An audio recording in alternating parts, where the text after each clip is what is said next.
네, 오늘은 다윗의 성화 과정을 살펴보는 그런 설교 말씀을 드리겠습니다. 본문은 사무엘하 22장 1절에서 4절, 구약 성경 501페이지 제가 봉독하겠습니다. 여호와께서 다윗을 모든 대적의 손과 사울의 손에서 구원하신 그날에 다윗이 노래의 말씀으로 여호와께 아뢰어 가로되 여호와는 나의 반석이시요 나의 요새시요 나를 건지시는 자시요 나의 하나님이시요 나의 피할 바위시요 나의 방패시요 나의 구원의 뿌리시요 나의 높은 망대시요 나의 피란 처시요 나의 구원자시라. 나를 흉악에서 구원하셨도다. 내가 찬송받으실 여호와께 아뢰리니 내 원수들에게서 구원을 얻으리로다. 아멘. 저번 주일에는 제가 몸의 성화에 대해서 조금 말씀을 다 충분히 못 드렸지만 좀 드렸습니다. 이 몸은 생각을 안 해요. 그냥 마음이 시키는 대로, 머리가 시키는 대로 행동으로 옮기죠. 그러니까 몸의 성화는 간단하게 한마디로 요약할 수 있어요. 순종하라. 하나님 말씀 그대로 나의 삶에 실천하면은 내 마음이 변화된다. 내 마음이 내가 몸이 하는 것을 보고 은혜를 받아요. 그래서 내 마음이 점점 더 거룩해집니다. 그래서 몸이 먼저 하는 것이 중요한, 몸이 순종 없는 성화는 없어요. 우리가 순종이 제일 중요하고 순종할 때의 열매가 성화다. 그걸 기억하시기 바랍니다. 그럼 오늘부터는 이제 마음의 성화에 대해서 우리 마음이 사실 몸을 어떻게 생각하면 주관한다고 우리는 생각하죠. 그렇지만 그렇지 않아요. 사실 몸이 우리의 마음에 영향을 크게 끼치는데요. 그렇지만 이 마음에 항상 갈등은 뭔가 하면은 누가 나의 주인인가? 옛날 내가 나의 주인인가? 아니면 이제 새로운 주인 예수님이 나의 마음의 주인인가? 이 갈등이 늘 있습니다. 그래서 내가 누구를 미워할까? 누구를 대적할까? 혹은 누구를 사랑할까? 이 결정을 주인이 하는 거예요. 근데 이게 내 생각대로 하면 절대 성화는 이루어지지 않지 않습니까? 이게 예수님 없는 사람은 구원이 없어요. 왜냐하면 마음의 성화가 안 이루어지니까. 마음이 거룩해지지 않은, 마음이 자기 멋대로 하려고 해서 하나님 뜻을 무시해버리죠. 하나님께서는 우리의 마음을 다스리기 위해서 제일 먼저 하시는 게 시련을 주십니다. 그러니까 애국에서 이 노예로 고생하는 이스라엘 백성을 모세를 보내서 끄집어내지 않습니까? 10번의 큰 기적을 보이셔가지고 바로를 혼을 내주고, 근데 바로가 항복해서 이스라엘 백성이 나오니까 처음 맞이한 것이 그 홍해 바닷가가 앞에 탁 가로막혀 있어요. 그 이스라엘 백성은 죽는다고 비명을 지르고, 뒤에는 애국 군대들이 그 당시에 그 마차, 요새만 탱크를 몰고 와가지고 막 죽이려고 덤비는. 그때 하나님께서 기적을 베푸셔서 큰 바람을 일으켜서 그 홍해의 바닷물을 전부 다 밀어내버리고, 이스라엘 백성이 그 바다 밑을 육지같이 건너갔지 않습니까? 그러면 이제 그 다음부터는 애국 사람으로부터 완전히 공격을 끊어지고 해방이 됐으니까 이제 살았다고 생각했는데 그게 아니에요. 가보니까 풀이 없고 아무 나무도 없고 동물도 없고 아무 먹을 게 없는 거예요. 완전히 요새 말하면 그 아라비아 사막에 들어가는데 뭐 계속 가도 사막이니까 물이 있어야 뭐 사람이 먹고 살 수 있잖아요. 이스라엘 백성들이 막 그때부터 계속 40년을 사막을 헤매면서 하나님 앞에 불평불만. 왜 하나님이 이스라엘 백성을 그 사막으로 끌어내쳤는가? 거기에서 시련을 통해서 이스라엘 사람들의 마음을, 생각을 바꾸려고 하나님께서 하신 거예요. 이스라엘 백성 끝까지 하나님 말씀을 믿지 않고 그렇게 함으로써 결국 사막에서 다 죽었죠. 여호수아하고 갈렙 두 사람만 살아남고 다 죽었습니다. 그러니까 이 시련이라는 것이 하나님의 성화의 방법이 틀림없습니다. 그러면 하나님은 우리에게 항상 시련을 보내주세요. 시련이 우리를 변화시키는 하나님의 도구다. 하나님의 학교다. 그렇게 생각하시면 됩니다. 그 시련을 통해서 우리가 뭘 얻나? 이 로마서 5장에 보니까 시련을 통해서 우리가 주인이 바뀌는 훈련도 받지만 인내를 얻는. 인내라는 것은 내 생각을 포기하고 하나님의 뜻을 맡기는 것. 하나님의 뜻을 믿습니다. 이제는 내가 생각대로 안 이루어져도 오케이. 하나님 감사합니다. 범사에 감사. 이게 인내 시련을 통해서 오는 것이고, 그렇게 함으로써 내 자아가 하나님의 뜻에 순복할 때 연단이 이루어진다. 로마서 5장 그렇게 세 번째 단계 연단. 연단이라는 것은 성숙한 인격. 그냥 단련 정도가 단련을 통과해서 시험을 통과해서 이제는 시련에 무너지게 흔들리지 않는 인격을 가질 수 있는 사람. 이제는 신앙이 성숙한 사람. 바람 불 때마다 흔들흔들하는 그런 사람이 아니고 뭐 이렇게 이야기하면 여기로 갔다가 저기로 갔다가 그러한 사람에게는 성장이라는 것이 있을 수 없죠. 성화가 안 돼요. 그래서 우리가 시련을 통과함으로써 우리가 이제는 믿을 수 있는 하나님의 일꾼이 된다. 예수님 제 아들의 삶도 보면 똑같아요. 예수님 생애 때에는 그냥 뭐 문제만 생기면 비명을 지르고 그냥 뭐 하나님 살려달라고 어성을 치고 불평불만. 마지막에 예수님 죽을 때까지도 제 아들끼리 싸웠지 않습니까? 누가 예수님의 오른쪽에 앉고 왼쪽에 앉는가? 예? 최고로 예수님의 보좌관이 되는 거 그걸로 서로 싸웠어요.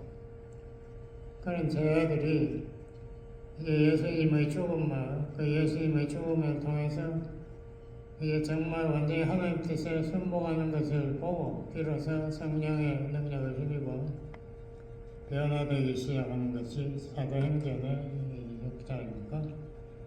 사도행전에 보면은 뭐 제 아들이 큰 능력을 갖춘 게 아니에요. 성령의 능력이 제 아들을 도와주신 거지. 제 아들이 무슨 갑자기 큰 능력을 소유해가지고 뭐 바위를 번쩍번쩍 그런 게 아니지 않습니까?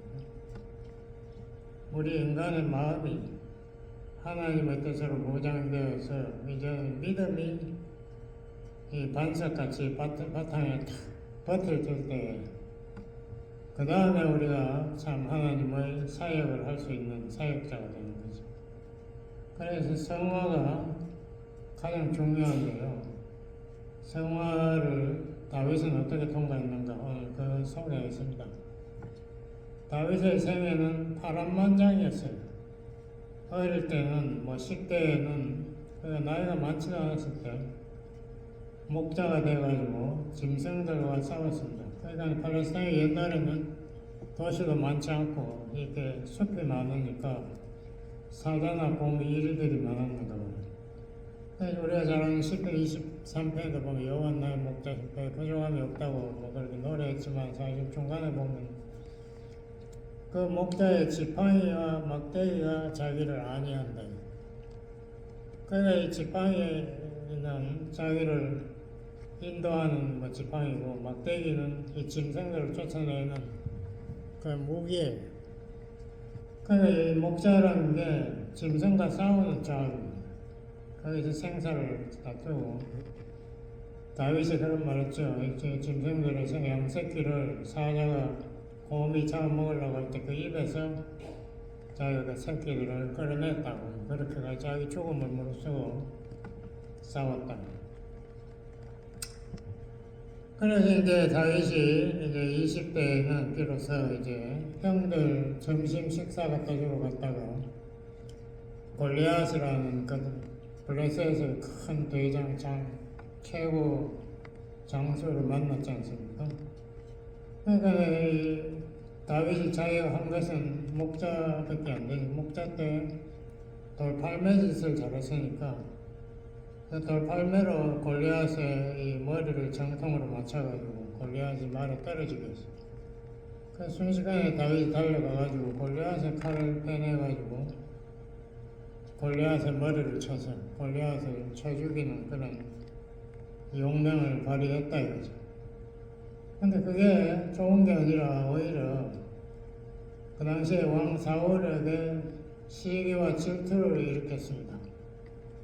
사람들이 다윗이 이게 뭐 20대 젊은 애가 블레셋의 최고의 왕을 최고의 장수를 죽이니까 한 돌멩이 하나로 쳐 죽였으니까 너무 놀란 거죠. 그래서 사람들이 다윗을 막 찬양하고 이렇게 하니까 그때부터 사울은 자기가 죽을 때까지 계속 다윗을 쫓아다니면서 다윗을 죽이려고 했어요. 10여 년 동안. 근데 왜 하나님이 왜 그런 걸 허락하셨는가? 이미 사울은 왕의 자리에서 불합격 그걸 받았습니다.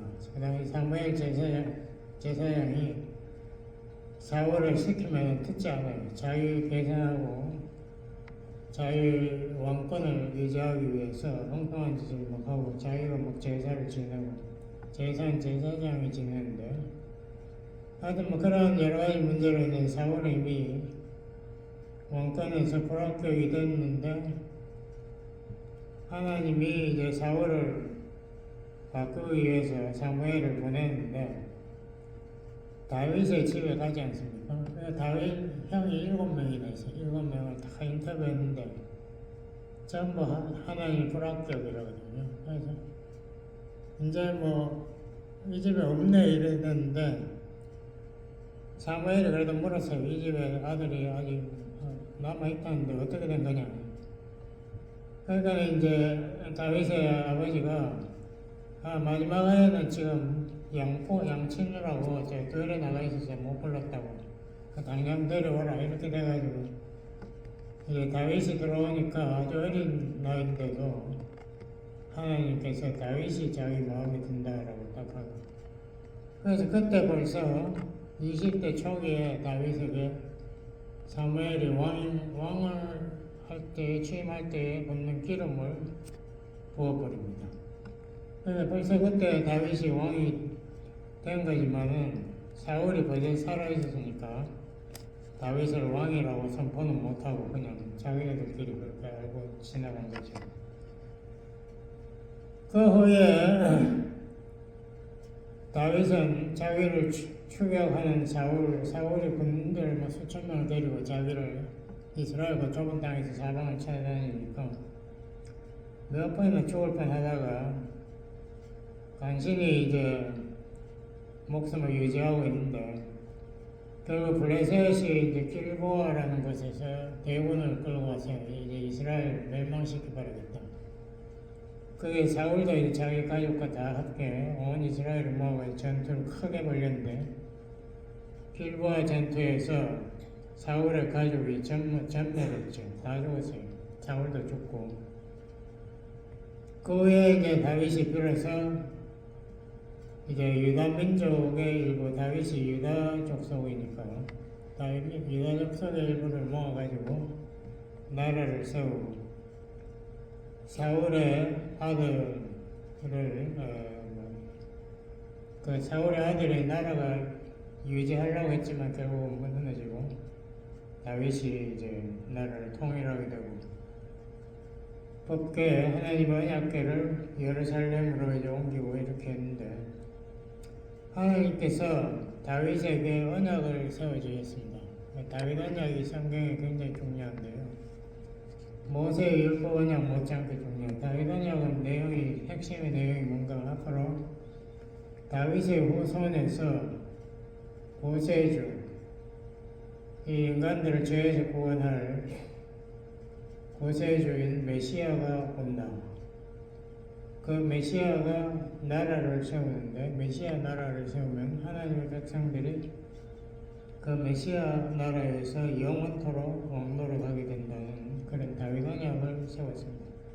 그 다윗의 나라는 이 메시아 나라가 아니고 앞으로 올 메시아 나라의 예표적인 의미, 미리 보여주는, 구약은 전부 예표입니다. 영어로 타이팔로지라고 하는데 전부 미리 보여주는 징조를 보여주는, 그러니까 다윗의 왕국이 이스라엘 역사에 보면 제일 큰 나라예요. 저기 유브라데 강이 있죠. 저기 이라크에 흐르는 강이, 거기에서부터 남쪽에 이 에집트 북쪽까지 다윗이 그걸 다 점령했는데, 그것이 앞으로 메시아 나라가 거기가 될 것이라는 것을 하나님 말씀하십니다. 그거를 미리 아브라함과 아브라함 언약이 다윗 언약 되풀이 되는 거죠. 그 이후에 다윗은 이제 자기가 온 이스라엘을 이제 통일하고 자기가 이 나라를 아주 역사적으로 상상도 못한, 한국에 하면은 가장 역사적 큰 나라, 고구려 광개토 대왕보다 더 큰 나라를 세운 거죠. 근데 고린전서 10장 12절에 보면 그런 말씀 있지 않습니까? 선줄로 생각하는 자가 넘어질까 조심하라. 다윗이 완전히 사탄의 미끼에 걸려들었어요. 그래서 나라가 거의 이제 완전히 이제 완성되어 가는 단계에서 요압이 거의 국방장관으로 이제 군대를 끌고 나가고, 자기는 이제 집에서 할 일이 없으니까 거기 이제 지붕 위에서 거닐다가 가까운 집에 있는 바세바가 목욕하는 것을 보고 마음에 엄연한 마음이 생겼습니다. 그래서 바세바를 이제 끌고 들어가지고 간음을 하고, 바세바가 간음해가지고 결국 잉태를 하니까 그 남편 우리야, 전쟁 요압을 따라가서 전쟁친 우리야를 죽여버리고 그 바세바를 자기 아내로 삼고 그렇게 1년을 살았습니다. 그 애를 낳았는데, 그때 비로소 이제 하나님께서 선지자 나단을 보내지 않습니까? 그래서 이제 다윗을 꾸짖고, 네가 정말 악랄한 악인이다. 하나님의 받은 은혜를 잊어버리고 네가 그 아내 한 사람 데리고 사는 그 사람을 죽이고 그 아내를 빼앗았으니까 내가 너희 후손에게 영원토록 칼에 희생되는 사람들로 이제 네 후손을 채우겠다. 저주를 해버렸죠. 다윗이 이제 회개했지만 그 아이 죽어버리고 하여튼 그러고 나니까 진짜로 다윗의 첫 아들 4명이 다 죽어버려요. 저희끼리 왕권 다투다가. 그래서 이제 압살롬이, 그 중에 하나인 압살롬이 반역을 하지 않습니까? 자기가 제일 잘났고요. 자기가 제일 능력이 있는데 다윗 왕은 자꾸 솔로몬 생각하는 것 같으니까 자기가 불안하니까 압살롬이 다윗을 죽여버리고 다윗 왕국 차지하려고 하다가 결국은 압살롬 반역을 통해서 이 다윗이 왕권을 거의 상실합니다. 자기가 뭐라 그럴까, 내세울 게 없어져버린 거예요. 그렇게 잘 나가다가 가장 밑바닥으로 떨어져 버렸으니까 사람들이 다윗을 보면 손가락질 하게 됩니다. 자식들이 저끼리 죽이고 발광을 하고 압살롬 반역에 대해서 나라를 잃을 뻔하고 이런. 그래서 다윗이 결국은 이제 죽을 나이가 됐으니까 저희가 하나님께서 그래도 자기를 용서하시고 구원하신 것을 찬양하는 시가 이 사무엘하 22장에 있고, 똑같은 내용이 시편 18편에 있어요.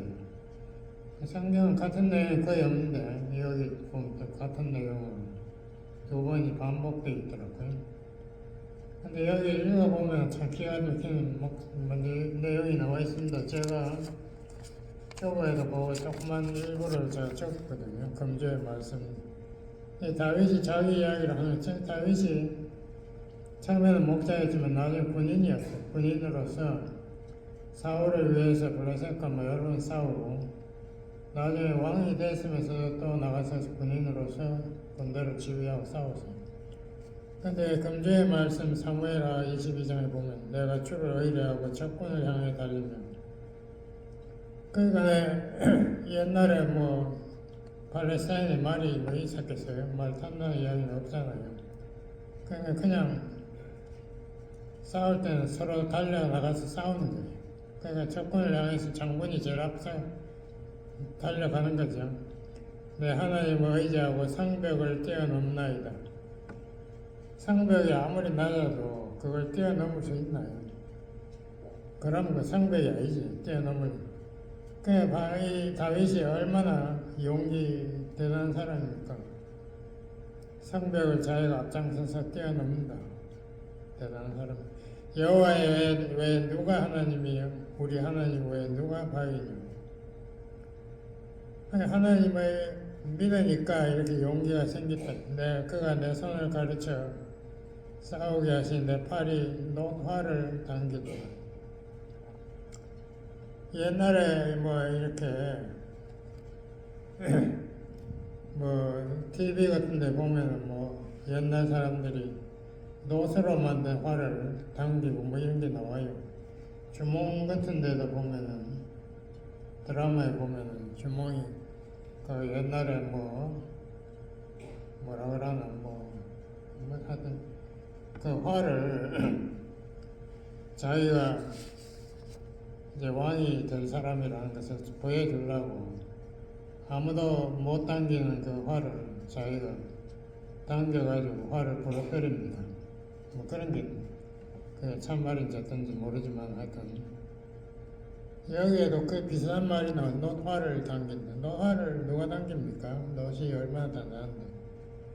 그런데 그렇게까지 하나님께서 자기 힘을 주셨다. 주께서 주의 구원의 방패를 내게 주시며 주의 온유함이 나를 크게 하셨나이다. 그 적군들도 블레셋이라면은 그 당시에 팔레스타인에서는 최고의 군 무기를 갖춘 나라였어요. 그러니까 이 사람들이 이제 처음으로 철기 문화를 가지고, 그전에는 청동 문화였죠. 청동 이거는 쇠에 부딪히면 다 깨지잖아요. 근데 하여튼 저기 블레셋이 그래 강했는데, 블레셋이 싸울 때마다 다윗에게 패퇴한 이유가 여기 있거든요. 다윗은 무기는 그래 강한지 몰라도 자기가 하나님을 믿고 처음부터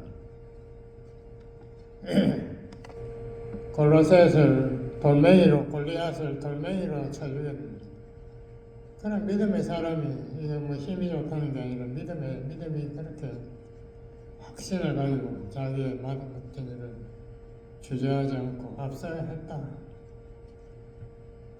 그 주의 구원의 방패를 내게 주십니다. 하나님이 자기 앞에서 자기가 수십 번, 수백 번 죽을 뻔 했겠지. 적군도 그냥 당하겠어요.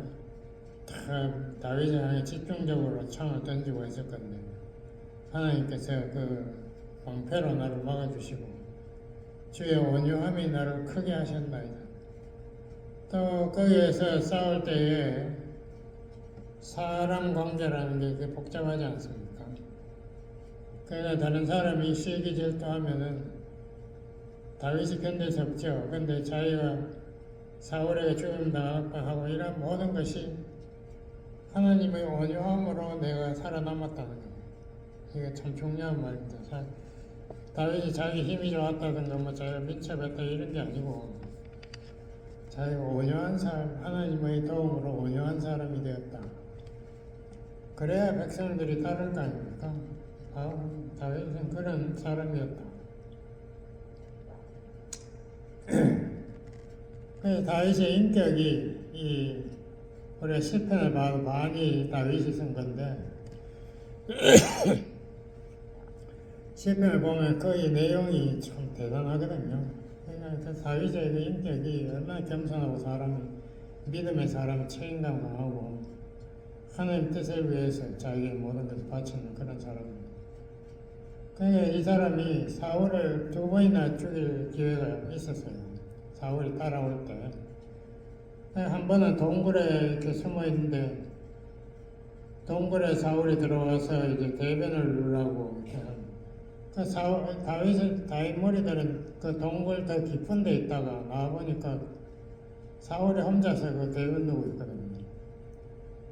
그래서 다윗이 그 사울의 옷을 칼로 찢어가지고 나중에 이제 사울이 이를 보고 나가고 나서 한참 후에 사울을 불러가지고 당신의 옷자락이 끊어진 거 아느냐 왜 여기 있다고 내가 당신을 죽일 수 있었지만 내가 하나님의 기름 부은 자를 함부로 치지 않았습니다. 그래 사울이 정말 양심에 찔렸겠죠. 또 한 번은 그냥 밤에 누워서 자는 거예요. 군인도 그냥 들판에 자는데 사울을 중심으로 쭉 누워서 자는데 이 다윗이 와가지고 그 부하가 마비생가 누군가가 자기가 창으로 사울을 한 번만 치게 해주려고 살살 비는데 다윗이 허락하지 않았어. 하나님의 기름 부은 자를 죽이면 안 된다. 그래서 그 물병이나 가져가자 뭐 이런 식으로 해가지고 사울을 그 보여주면서 저 멀리에서 내가 오늘 왕을 죽일 기회가 있었지만 내가 죽이지 않았습니다. 나를 따라오지 마세요. 내가 당신을 죽일 생각이 없습니다. 이게 빌었죠. 다윗의 하여튼 사람이 그렇게 온유한 사람이다. 군인으로서 용기가 정말 출중했지만 그 반면에 그는 원수도 감동시킬 수 있는 그런 온유한 사람이었다. 그러므로 그는 하나님께서 다윗이 내 마음에 합당한 자라 이렇게 사도행전 13장 22절에 말합니다. 다윗은 하나님을 자기의 반석이다 혹은 요새다 뭐 하나님의 창조주 엘로힘이다 방패 피할 바위다 이런 말들 바위 예수님도 바위에 대해서 말했습니다. 마태복음 7장에 보면은 순종하는 것이 반석 위에 지은 집이다. 그것은 비바람이 와도 무너지지 않는다. 그런 말도 있지만 다윗은 자기의 반석이 자기의 기초가 하나님이다. 그의 사랑과 그의 언약이 나의 반석이다. 그는 나의 방패이시고 나의 피난처 되신다라고 고백했습니다. 다윗에 대해서 더 말할 것이 많이 있지만 대충 뭐 이 정도로 제가 시간이 28 시간이 다 돼가는 것 같은데 하나만 더 이야기하면은 그 목축을 크게 하는 나발이라는 사람이 있었어요. 다윗이 사울에 쫓겨다닐 때 나발의 그 양떼 근처에 살았기 때문에 나발의 양떼들을 항상 보호해주고 이렇게 했는데 그 이제 집부하들이 먹을 게 없으니까 나발에게 조금 식사를 도와달라고 하니까 나발이 막 욕을 하고 막 쫓아냈거든요. 그래서 다윗이 분노해가지고 나발을 죽여버리려고 군인들을 데리고 가는데 그 아내가 아비가일이 급히 와가지고 식사를 제공하고 말로 했습니다. 당신이 나발까지 죽여가지고 당신한테 이로울 게 없습니다. 나중에 당신이 왕이 되었을 때에 나발을 죽였다는 게 당신의 그 명성에 조금 더 도움이 안 될 테니까 제발 참으십시오. 말리는 것을 다윗이 가만히 보다가 자네 말이 맞네. 내가 오늘 괜히 뭐 가치 없는 인간 하나 죽이려고 실수할 뻔했는데 자네가 막아준 거 감사하다. 이러한 것들 보면은 다윗이 다른 사람의 이야기에 귀를 기울이는 사람이에요.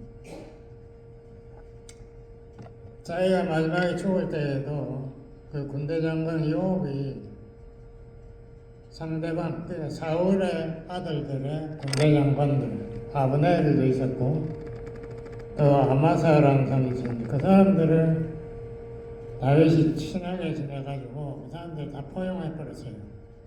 그 사람들이 전부 다 다윗을 항복하러 오는데, 중간에 요압이 그 사람들 다 죽여버렸습니다. 왜냐하면, 자기가 군대 장관인데, 다윗이 뭐 아마사 보고 네가 군대 장관 하라 이렇게 하니까 화가 나요. 그래서 그걸 갖다가 다윗이 요압이 자기가 살아있는 동안에 요압을 건드리지를 못하고 워낙 권세가 세니까 죽을 때 솔로몬에게 요압을 이렇게 마지막으로 이야기를 하면 유언을 합니다.